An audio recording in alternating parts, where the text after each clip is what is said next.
අද මේ වීඩියෝගෙන් කතා කරන්න යන්නේ මුළු අරාබිකරයම හොල්ලපු යුද ශක්තිය අතින් මෙන්ම යුද කලාවතින්ද ප්‍රවීණයෙකු මෙන්ම විශිෂ්ටතයක වූ ඊශ්‍රායලය ගැනයි. ඒ වගේම මේ රට අද කාලීන මාතෘකාව බවට පත්වලා තියෙනවා. මේ රටේ වාර්තා විශාල වුණත් මේ රට නම් හිතා කුඩා රටක්. මොකද මේ රටේ විශාලත්වය වන්නේ වර්ග කිලෝමීටර් 22145ක් පමණයි. ඒ කියන්නේ හරියටම අපේ මේ පුංචි ලංකාව වගේ තුනෙන් එකක් වගේ තමයි වෙන්නේ. සිවිල් වැසියන් විදිහට මැද පෙරදිගට සංක්‍රමණය වුණු මෙයාලා කෙලවරක් නැති මුස්ලිම් ආක්‍රමණ නිසා පසු කාලයක බොහොම බිහිසුණු දක්ෂ වගේම කාර්යක්ෂම හමුදාව බවට පත් වෙනවා. මේ ඊශ්‍රායලයේ ඉතිහාසය ගැන කතා කරද්දී මට මතක වෙන්නේ ත්‍රාසජනක ඇක්ෂන් ෆිල්ම් එක. ඒ වගේම මොවුන් එක යුද්ධ අවස්ථා අල්ලලා නිර්මාණය කරලා ෆිල්ම් එකක් ගන්න පුළුවන්. ඇත්ත වශයෙන්ම ඊශ්‍රායල ගොඩනැගෙන්නේ 1948 වර්ෂයේදී. මේ රටේ බොහොමයක් හිටිය හිට්ලර්ගෙන් බැටකාලා අරාබිකරයට පැනගිය විදෝ ජාතිකයෝ. මෙසේ ගොඩනැගුණු ඊශ්‍රායලය අනිකුත් මැද පෙරදිග රටවල් නම් ඒ තරම් කැමැත්තක් දැක්වුවේ නැහැ. ඒ නිසා කවුරුත් හිතුවේ නැහැ මේ රට සතු දෙයක් තුනක්වත් තියෙයි කියලා. ඊශ්‍රායල පිහිටලා තියෙන්නේ ඊජිප්තුව, තුර්කිය, ඉරාකය, සෞදිය, ජෝර්දානය වැනි රටවල් මැද්දේ. මේ 50%ක්ම තියෙන්නේ කාන්තාරයක්. නමුත් ඉතා ස්වයංපෝෂිත රටක්. ඒ වගේම 21 සියවස වෙද්දී මේ රට ලෝක වාර්තා රටක් පිහිටුවනවා. ඒ වගේම මේ රට මුළු ලෝකෙම වෛද්‍ය විද්‍යාව උපාංග වැඩිම ගානකට පේටන්ට් හිමි කර ගන්නවා. වැඩිම නොබෙල් ත්‍යාග ප්‍රතිශතය ලබා ගන්නවා. දෙවෙනියට හොඳම අභ්‍යවකාශ තාක්ෂණයට හිමිකම් කියනවා. ඒ වගේම ශ්‍රී ලංකාවේ ඊළාම් විද්‍යාව අවසන් කිරීමට වැඩිම දායකත්වයක් දක්වපු ගුවන් යානය වූ කෆීරියානා බව ඔබ හුඟ දෙනෙක් ගණනා කරුණා. ඕනෑම කාලගුණයක පියාසර කළ හැකි ශබ්දයේ වේගයට වඩා වැඩි දෙගුණයක වේගයකින් පියාසර කළ හැකි මෙම කෆීරියානා නිෂ්පාදනය කර ඇත්තේද ඊශ්‍රායලයයි. එසේම දුරකථන භාවිතයේදී දුරකථන ළඟ නැති අවස්ථාවක පණිවිඩය පටිගත කරන වොයිස් මේල් තාක්ෂණය හඳුන්වා දුන්නේ මේ ඊශ්‍රායලයයි. මේ සෑදීමට අවශ්‍යතාවය ආවේ අවට හටවලින්ම යුද තර්ජන හේතුවෙන්. ඒ වගේම ප්‍රාණපකරණ මුදා ගැනීමේ අතිදක්ෂයෙක් ලෙසද ඊශ්‍රායලය හඳුන්වනවා. එයට හේතුව ලෝ ප්‍රාණපකරණ මුදා ගැනීමේ මෙහෙයුම් අතර වැඩිම සාර්ථකත්වයක් ලබා තිබෙන්නේ ඊශ්‍රායල ආරක්ෂක හමුදාවයි. මේ නිසාම ශ්‍රී ලංකා කමාන්ඩෝ බලකාය ඇතුළුව ලොව රටවල් රාශියක් ප්‍රාණපකරණ මුදා ගැනීමට පුහුණු වීමට ඊශ්‍රායලය තෝරගන්නවා. ඔවුන් 1976 දී උගන්ඩාවේ එන්ටේව් ජාත්‍යන්තර ගුවන් තොටුපළතුල සිදු කරන ලද මෙහෙයුම අදටත් සැලකෙන්නේ ලොව විශිෂ්ටතම මුදා ගැනීමේ මෙහෙයුමක් ලෙසයි. මේ ඊශ්‍රායලය බිහිවුණු කාලයේ සිටම යුද තත්ත්වයන් තිබූ මේ රටේ මිනිසුන් තුළ ලොව කිසිදු පුද්ගලයෙකු නොසිතූ බලවත් ආයුධයක් තිබුණා. ඒ තමයි බුද්ධිය නැතහොත් මොළය. මං කලින් කිව්ව කහුණු වලින් මේක අනිවාර්යෙන් තහවුරු වෙන්න ඇති. ඔබට ඒකත් මදි නම් මෙන්න මේක කහුණු අහලා බලන්න. මේ ඊශ්‍රායලය දැන් දියුණුවට පත් වුණා. එතකොට අරාබිකේ රටවල් දැනගන්නවා මේක අපිට තර්ජනයක්. අන්න ඒක නිසා අරාබිකේ රටවල් පහක් එකතු වෙලා තීරණය කරනවා මොවුන් ආක්‍රමණය කරන්න.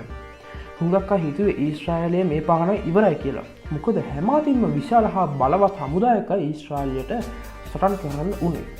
මොකද හිතන්නේ ඊශ්‍රායලය පරාජයට පත් වුණාද? නැහැ කොහෙත්ම නැහැ. ඊශ්‍රායල රටවල් පහකට පහර දෙනවා දවස් 6කින්.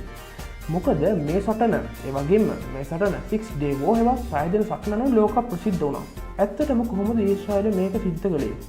ඊශ්‍රායල වටේම තිබුණු ඊජිප්තුව, සිරියාව, ජෝර්දානය, ඉරාකය කියන රටවල් ඊශ්‍රායලට විරුද්ධ වුණ අතර පාකිස්තානයට ඔවුන්ට සහාය වුණා.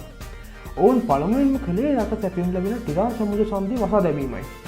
මේ නිසා ඊශ්‍රායල අර්බුදයකට ලක් වුණා. ඔවුන්ට අත්‍යවශ්‍ය භාණ්ඩ නොලැබී යාම නිසා සතුරාන් රට දුර්වල කිරීමෙන් ඉක්මනින් හා ලෙහෙසියෙන් රට ආක්‍රමණය කිරීමට බලාපොරොත්තු වුණා. මේ වෙනකොට ඊශ්‍රායලයට තේරුම් ගියා මේක ඉතාමත් අභියෝගාත්මක දෙයක්. ඒ අනුව ඊශ්‍රායලය තීරණය කරනවා මේකට සතුරන්ගෙන් භාෂාවෙන් උත්තර දෙන්න ඕන කියලා. නමුත් ඔවුන් දැනගෙන හිටියා සතුරන් ඉතා ප්‍රබල බව. ඒ නිසා මරාගෙන මැරෙනවා කියන එක මෝඩ තීරණ. ඒ වෙනුවට මොළෙන් පහර දී යුතු උපමායන් ගත යුතුයි කියලා ඊශ්‍රායලය තීරණය කරනවා. ඔවුන් දැනගෙන හිටියා සතුරන්ගේ ප්‍රබලම ආයුධය වන්නේ ගුවන් හමුදාව කියලා. ඒ නිසා 1968 ජූනි 5 වෙනිදා නොසිතූ වෙලාවක ඊශ්‍රායලය තමන්ගේ ප්‍රහාරකයානා ඉදිරියට කරනවා. ඔවුන් පළමුවෙන්ම ඔවුන්ගේ ප්‍රබලම සතුරා වන ඊජිප්තුවට පහර දීමට තීරණය කරනවා. නමුත් ඉදිරියෙන් පහර දුන්නොත් තමන්ගේ ගුවන් බලය තමන්ගේ බලය හීනවන බව ඔවුන් දැනගෙන හිටියා. මේ වෙලාවේ ඔවුන් අපූර්ව උපක්‍රමයක් අනුගමනය කරනවා. ඒ විදිහට ඔවුන් ඉස්සරහින් පහර දෙනවා වෙනුවට පිටිපස්සෙන් ගිහින් පහර දෙන්න තීරණය කරනවා. ඒ අනුව ඔවුන් මුලින්ම තමන්ගේ ප්‍රහාරකයානා මධු දහනේ මුහුද වෙතට යොමු කළා. ඊජිප්තුවට පහසුවෙන් ඇතුළු වෙනවා. තව දෙයක් ඇතුළුනා වගේ නෙවෙයි රේඩාර් වල අහු නොවී යන්නත් ඕනේ. ඒකට එක්කෝ ප්‍රහාරකයාම ඉතාමත් සිමින් යන්න ඕන. නැත්නම් ඒ රේඩාර් පද්ධතියට පහලින් යන්න ඕන. ඒ අනුව ඊශ්‍රායල තමන්ගේ ප්‍රහාරකයාන ඔවුන්ගේ ඊජිප්තුවේ බිල්ඩින් වලට ගෑවී නොගෑවී. ඒ කියන්නේ ඔවුන්ගේ ගොඩනැගිලි වලට ඉතාමත් ළඟින් තමයි ඒ ප්‍රහාරකයාන දියත් කළේ. ඒ අනුව ඔවුන්ගේ රටවැසියෝ හිතුවේ මේ තමන්ගේම රටේ යානා වෙන්නේ නැති කියලා. ඒ වගේම මේක කාන්තාවල ගමන් කරලා තියෙන්නේ අඩු 3ක් පමණ පරතරයක් තියාගෙන. එසේ ගමන් කර ඔවුන් ඊජිප්තු හමුදා ගුවන්තොට පොළවල් වලට පහර දී ඔවුන්ගේ ගුවන් හමුදා බලය 90%ක්ම අඩාල කරා. තමන්ගේ රටට ඊශ්‍රායල පහර දෙනවා කියලා දැනගන්නකොටත් ඊජිප්තු හොඳටම පරක්කුයි. ඉන්පසු ඊශ්‍රායල ප්‍රහාරකයාන අනෙක් රටවල් වලද මේ ආකාරයෙන් පහර දුන්නා. පැය කිහිපයක් යනකොට ඒ රටවලද ගුවන් බලය 90%ක්ම අදාළ වුණා. පසු ඊශ්‍රායල හමුදාව දේශ සීමාවලටද පහර දුන්නා.